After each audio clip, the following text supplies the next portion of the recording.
नमस्ते। आज हम कुछ बहुत ही मजेदार बात करने वाले हैं।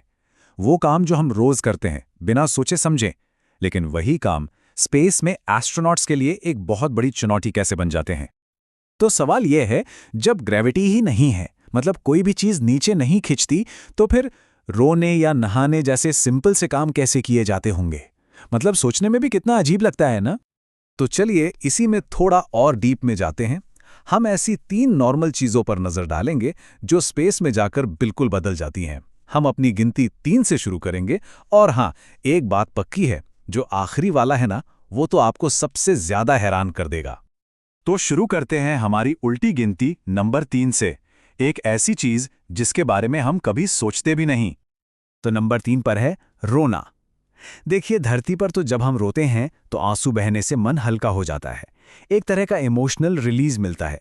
पर कभी सोचा है कि जब ग्रेविटी ही नहीं होगी तो ये आंसू बहेंगे कैसे? आपको जानकर हैरानी होगी कि स्पेस में रोना राहत देने की जगह एक एस्ट्रोनॉट की प्रॉब्लम को और बढ़ा सकता है। पर सवाल यह है कि ऐसा होता क्यों है?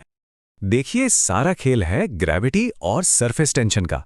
यहाँ धरती पर तो ग्रेविटी आंसुओं को नीचे खींच लेती है और हमें आराम मिलता है। लेकिन जीरो ग्रेविटी में आंसू कहीं जाते ही नहीं। वो बस पानी की एक बॉल की तरह आंखों से चिपक जाते हैं। मतलब वो बहते नहीं, बस वहीं जमा होते रहते हैं। इससे देखने में दिक्कत होती है, जलन होती है। जरा सोचकर देखिए, कोई राहत पाने के लिए रोए और बदले में उसे और भी ज्यादा तकलीफ हो। है ना कमाल की बात। चलिए अब आगे बढ़ते हैं हमारी लिस्ट में नंबर 2 की तरफ। ये भी एक ऐसा काम है जो हम सब रोज करते हैं। ओके, तो अब बात करते हैं नहाने की। हम लोग तो एक फ्रेश शावर को कितना फॉर ग्रांटेड लेते हैं, है ना? पर जरा सोचिए, कोई शावर कैसे ले सकता है जब पानी नीचे गिरने की बजाय छोटी छोटी बूंदों में चारों तरफ तैरता रहे? हाँ, मतलब एक नॉर्मल शावर तो इम्पॉसिबल है।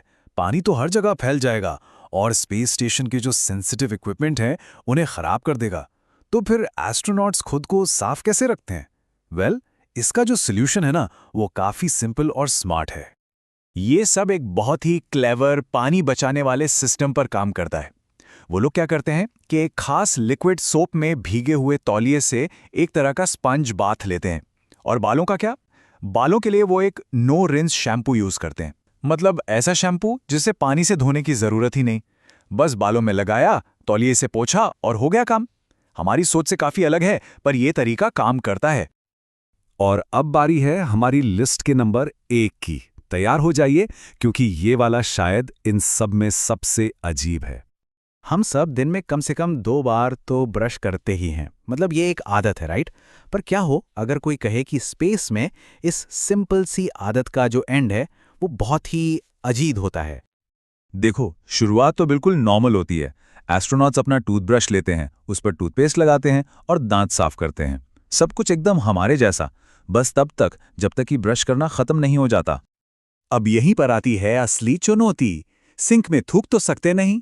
सोचिए जरा, झाग और थूक के छोटे छोटे बुलबुले पूरे स्पेस स्टेशन में तैर रहे हों। तो सवाल यह है कि वो उस टूथपेस्ट का करते क्या हैं?